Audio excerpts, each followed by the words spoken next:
سعودی شہری digital I D پر خلیجی ممالک کا سفر کر سکتے ہیں یا پھر نہیں۔ سعودی محکمہ پاسپورٹ کے ڈائریکٹر نے ایک بیان میں واضح کیا ہے کہ سعودی باشندے قومی الیکٹرانک شناختی کارڈ کا استعمال کرکے خلیجی تعاون کونسل کے ممالک کا سفر کر سکتے ہیں۔ سعودی محکمہ پاسپورٹ کے ڈائریکٹوریٹ کے مطابق خلیجی تعاون کونسل کے ممالک میں اپنے ڈیجیٹل آئی ڈی کے ساتھ سفر کے لیے سعودی باشندوں کو ویزے کے ساتھ سفری دستاویزات حاصل کرنے کی ضرورت ہوتی ہے۔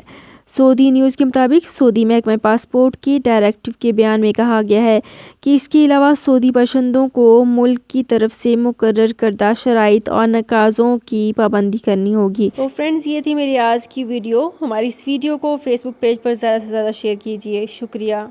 سعودی عرب میں مقیم غیر ملکیوں کے لیے بہت بڑی خوشخبری آ گئی ہے۔ اب کوئی بھی شخص جو اپنے ملک جانا چاہتا ہے اور اس کا اقامہ ایکسپائر ہو یا اقامہ ویلڈ ہو، شرکہ بند ہو، مسسہ بند ہو یا کفیل چھٹی نہ لگا رہا ہو یا کوئی بھی مسئلہ ہو، تو آپ ہمارے ساتھ رابطہ کریں۔ ہم انشاءاللہ آپ کو 3 دن کے اندر اندر ایمبیسی کے ذریعے آپ کا خروج لگا کر آپ کو آپ کے ملک واپس بھیج دیں گے۔ کوئی بھی انڈین، پاکستانی، نیپالین، بنگلہ دیشی، سری لنکن یا کسی بھی ملک کا ہو، وہ آسانی سے بغیر کسی پریشانی کے اپنے ملک واپس جا سکتا ہے۔ جی ہاں، اسکرین پر آپ کے سامنے جو نمبر شو ہو رہا ہے، اس پر آپ کانٹیکٹ کریں۔ انشاءاللہ 3 دن کے اندر اندر آپ کو آپ کے ملک واپس بھیج دیا جائے گا۔ مطلوب کیس والے رابطہ نہ کریں۔ شکریہ۔